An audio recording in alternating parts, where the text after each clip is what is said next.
Right now at noon, police are investigating after 3 shootings on the city's east side. We'll have the very latest. Plus, a new report on the FBI's handling of the Clinton email case. We're going over some of the information released today.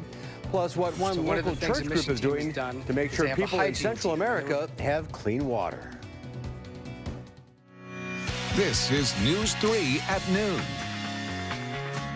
Good afternoon, everyone. I'm Mark Kane. Thanks for tuning in to News 3 on this Thursday afternoon. We'll get to those stories in a bit. But first, let's head over to the Weather Center. Meteorologist Dave Caulfield has a look at our first alert forecast. Some clouds have moved in. Yeah, but the rain mostly is staying in eastern Iowa at the present time. Some stronger thunderstorms moving through. We have a complex right now. It's not very complex, but it is a complex moving through to the south and east. But some of those showers, maybe even a rogue storm or two, could be featured in places like Lone Rock, Platteville, and Prairie du Chien, southwestern Wisconsin, before everything is said and done. But we do have some clouds in Platteville. No rain just yet on our Queen Bee Radio Skycam. Temperatures are in the 70s and 60s, closer to where that rain is. Again, we do have the chance of seeing some thunderstorms, but I think the better chance happens as we head later into tonight and early tomorrow morning. Dew point still comfortable for many of us, but again, closer to that rain. We are a little bit more humid in the 60s. Wind speeds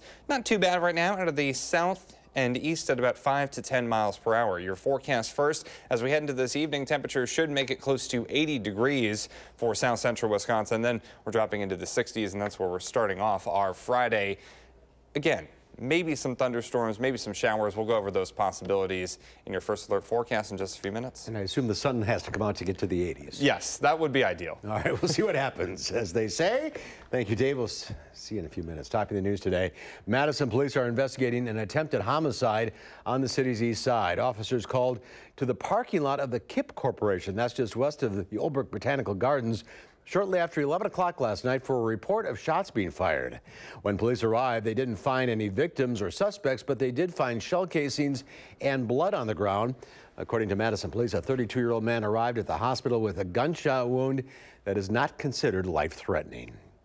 Police are looking for suspects of another shooting on the city's east side. It happened yesterday evening around 6 on Portage Road. Investigators say someone in a vehicle driving began shooting at a person on the sidewalk. That person then shot at the vehicle. Officers found the suspected vehicle that was used in the shooting with bullet holes at a business in Sun Prairie. Police do not believe anyone was injured in the gunfire. They do believe the people involved were targeting each other. If you have any information about the shooting, contact Madison Police. And Madison Police say a 15-year-old girl is recovering after an accidental shooting. Officers were called to a quick trip on the east side late last night on East Buckeye Road, just off of Stoughton Road. The girl was taken to the hospital with serious injuries. Police say their investigation is leading them to believe the shooting was not intentional. The Justice Department's watchdog faults former FBI Director James Comey for breaking established protocol in his handling of the Hillary Clinton email investigation, but it found that his decisions were not driven by political bias. The report also criticizes Comey for not keeping then Attorney General Loretta Lynch and other Justice Department superiors properly informed about his handling of the investigation. The report's findings are set to be made public later today. It represents the culmination of an 18-month review into one of the most consequential FBI investigations in recent history. Secretary of State Mike Pompeo had a busy day overseas, meeting with leaders of South Korea, Japan, and China. The main topic, North Korea's nuclear negotiations. On his first visit to China as Secretary of State, Pompeo promised that the United States would not settle for anything less than the complete removal of North Korea's nuclear arsenal. We have made very clear that the sanctions and the economic relief that North Korea will receive will only happen after the full denuclearization, the complete denuclearization of North Korea. Russian President Vladimir Putin has invited Kim Jong-un to visit Moscow in September. Putin also said he welcomed the summit between Kim and President Trump. House Republican Whip Steve Scalise will play baseball against the Democrats tonight, exactly 1 year after he was shot during a practice and almost died. The House's #3 Republican has endured more than 9 surgeries to repair internal organs and install steel plates. An Illinois man opened fire on the GOP team at an early morning practice 1 year ago. Now, Scalise is back in uniform. I think the lowest point was the first time I saw my kids. You know, it was tough for them to absorb something like this, you know, to know that your dad was shot, somebody tried to kill me, and you know, to comprehend that for at the time a 10 and an 8-year-old, and that's really tough. Last year without Scalise, the GOP took a pretty serious drubbing in the game. They lost 11-2, so there are some pretty serious scores to be settled tonight. Volunteers from a Mount Horeb church group are in Honduras right now, helping people receive access to clean water. News 3 This Morning photojournalist Mark Schilling is one of the volunteers. So one of the things the mission team has done is they have a hygiene team, and they were visited by 48 kids, and they taught them about the importance of clean water and good hygiene. And then the drill team was over here digging 70 feet into the ground to get a freshwater well to bring it up there. Hundreds of millions of people around the world have to walk more than 3.5 miles every day to get fresh water. The Mount Horeb volunteers are digging a well as part of a mission trip for a group called Living Water International. Good job, Mark. There's more to come on News 3 at noon. I'm next. We'll see what Howard's working on in the Mr. Food Test Kitchen. The World Cup kicks off today in Russia, and we have just the thing to nibble on while watching all the excitement.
The World Cup kicks off today in Russia. For those of you who may not know how big this soccer tournament is, let's just say it's the most widely watched sporting event in the world. With that said, we thought we'd share a Russian favorite that has worldwide appeal. It's called pierogi, and our easy version goes together like this. We start by sauteing some shredded cabbage with a chopped onion until it's tender. Once it is, we set it aside, and in the same skillet, we brown some ground beef, making sure we break up any clumps. At this point, we add the cabbage mixture back into the skillet, along with some dill, garlic powder, and a little salt and pepper. While this cools for a sec, we separate a package of refrigerated biscuits and gently split each one in half before flattening them on a cutting board. Now, we spoon some of the beef and cabbage mixture onto the center of the dough, fold the dough over it, and seal the edges, creating sort of a half moon. Then we fry them until they puff up and turn golden. There you have it, a Russian specialty that's flaky on the outside and filled with meaty goodness on the inside. To get the recipe for these Russian pierogies, simply visit our website. I'm Howard of the Mr. Food Test Kitchen, where today we found a winning way for you to say, ooh, it's so good. Thank you, Howard. Coming up, the Dane County Humane Society joins us for our Pet of the Week segment, and we have a chance of rain later today. The first alert forecast coming up next at noon.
Well, consumer spending heats up, and what's stopping you from landing that dream job? Diane King Hall has more in today's Money Watch report.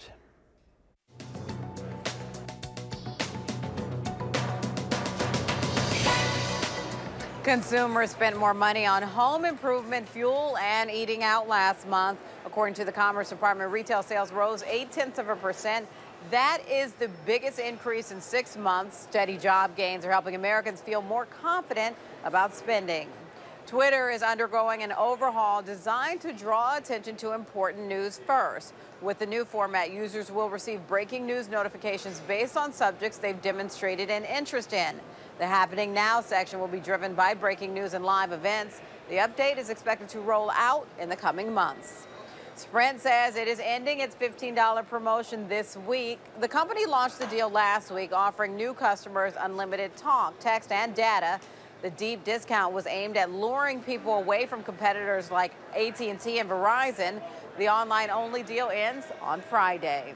And what's stopping you from landing that dream job may surprise you. New LinkedIn data shows American workers lack interpersonal skills. They fall short in communication, reasoning, and team building. The CEO of LinkedIn points out a wide range of jobs require these people skills, but the good news is they can be learned. And that's your CBS Money Watch report. For more, head to cbsmoneywatch.com. At the New York Stock Exchange, I'm Diane King Hall. Diane, thank you. The Dow Industrial's down 23 points at the noon hour. The NASDAQ, however, up 59. Let's check in now with Q106 Farm Director Pam Yankee in the radio suite. How are you on this Thursday? Well, so far we're doing good. We're just wrapping up the 89th annual Wisconsin State FFA convention as I speak, Mark. And congratulations to our new Wisconsin State FFA president from the Bigfoot FFA chapter. Amelia Hayden has been named the leader of the new officer team. She is from Bigfoot FFA. She's currently in UW-Madison campus territory studying microbiology. So the 89th annual FFA convention wrapping to a close at the Alliant Energy Center. We'll get you a couple more of those FFA results tomorrow on News 3. So let's talk about what's going on in the marketplace. You heard the Dow Jones Industrial Average down 23 points. Wait until you see the red ink on our grain market. Everything is down. Corn, soybeans, wheat, all of our dairy complexes, all of our livestock. It has to do with what's coming up tomorrow.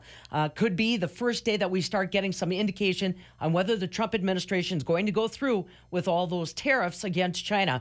The way the market looks at it right now, China has U.S. soybeans in its crosshairs. If those tariffs go into place, it could mean a lot of business lost in China, or to China for the United States. One market analyst, though, that I was talking to said we shouldn't get ourselves all wrapped up in this down market because so much of the news has already been factored into the numbers we're dealing with. Soybeans right now are at a low we have not seen since last June. So, like I said, we're kind of in the trough that we created for ourselves even before the news. Don't forget, tomorrow, U.S. Ag Secretary Sonny Perdue is also going to be up in Canada. We'll wait and see if there's any positive repercussions there. And I do have to tell you, fluid milk, since those numbers were posted, are now down. Big drops today on our product prices. Barrel cheese down 6 at $1.48. 40-pound block cheese down a nickel at $1.59, and double A butter today 3/4 cent lower at $2.35 a pound. So I prefer to kind of lean towards the FFA news on the midday here, Mark, because there's a lot of smiles and happiness down at the Alliant Energy Center right now for the blue and gold as they get ready to exit their convention. Yeah, those dairy numbers, ouch. All at once. Yeah, we'll see what Sonny Perdue can whip up when he visits Canada tomorrow. Maybe he can whip up a little bit of a northerly breeze to get rid of some of this humidity that we're going to be living with. I don't think he has the power to do that. It sounds even like the opposite anyway. All right, Pam, thank you. You bet. Well, what do you think, Dave? Well, it will be sunny this weekend. Sonny Perdue. Yeah, exactly. He's got the sunny part, right? One part of that is good, but the others not so good as we head into Father's Day weekend. It is going to be hot and humid with heat index values into the triple digits easily. But before we get there, let's have some good news. Let's take a look at this picture from Kenton Fowler in Madison last night, overlooking the city from Lake Monona. Check out that. This is just so beautiful. Thank you so much for sending this in. And then this morning, we actually had a couple of cool rainbow shots come in. This one comes from Chris in Verona. Check that out. Not too much moisture. The perfect amount of clouds to get a fantastic picture. Thanks so much for sending those in, folks. And we do have a little bit of rain to go with that rainbow in portions of our area. Most of this rain still across eastern Iowa right now, and some thunderstorms embedded in this complex as well. As we zoom in, we can see a couple of rogue showers kind of breaking off from that main complex and moving into portions of southwestern Wisconsin. This is very light rain and shouldn't really impact us at all. We do have that chance of some showers showers and thunderstorms, especially as we head into later tonight and early tomorrow morning. Downtown Madison on the Edgewater Skycam looking at mostly cloudy skies, and that's keeping temperatures at bay a little bit. Hopefully we can get some sunshine to help us get up into the 80s, but it may be more likely that we end up closer to normal for today, which is 78 degrees. We wouldn't complain too much about that. Temperatures are in the 70s and some 60s, a little bit closer to those clouds, and rain in portions of southwestern Wisconsin and northeastern Iowa. 72 in Monroe, 77 right now in Janesville, and 75 in Watertown. Dew points are still pretty comfortable for many of us, but closer to that precipitation, those humidity values do go up just a little bit. Now, we do have upcoming alert days in the forecast for tomorrow, Saturday, and Sunday for Father's Day for high heat and humidity levels. On Friday, there may be an isolated strong thunderstorm as well, and we could be close to record highs over the next 3 to 4 days or so, especially as we head into Saturday and Sunday. We're going to be right on the cusp of those record highs, and when you factor in the humidity, it will feel like the mid-triple digits in some spots. We really need to be safe if we have outdoor plans with Dad, and we need to try and stay cool any way that we can. So future tracks showing not too much happening this afternoon and evening. Some clouds and some showers possible late tonight into early tomorrow morning. Then we should be at least partly sunny for much of Friday. As we head into Friday night, though, that's when our next round of showers and thunderstorms could be coming through. And then by the time we get to later on Saturday, I think a lot of this shower activity will wrap up, and we'll welcome in the sunshine, the heat, and of course, that lovely, lovely humidity. Heavy sarcasm on that one. Your 7-day forecast is showing things definitely hot and humid over the next couple of days. As we head into next week, we can see that temperatures are going down pretty drastically as we head into Monday and Tuesday, with some showers and thunderstorms possible. Then as we head into the rest of next week, we'll be hovering right around 80 degrees with some slight chances for showers and thunderstorms, but still plenty of sunshine. So better weather on the way for next week with Dad. It's not Dad's fault out there. we want to show Dad a good time, but you know, we got to stay safe out there. Yeah, that's as well. Dangerous heat. Oh, absolutely. Yeah, plenty of fluids, and yeah, take it easy. Be walking the dogs at 4 in the morning, I think. Yes, that's a good idea. All right, Dave, thank you. There's more to come on News 3 at noon. Up next, Marissa DeGroot with the Dane County Humane Society is here with our pet of the week. What's her name? We'll meet Rue when News 3 at noon returns.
Marissa DeGroot from the Dane County Humane Society is here with our pet of the week. Hi, Marissa. Hi. Tell us about this pretty girl. Oh, this lovely lady is Rue, and she is a 9-year-old medium-haired cat, but she just could not be any sweeter. She's purring away.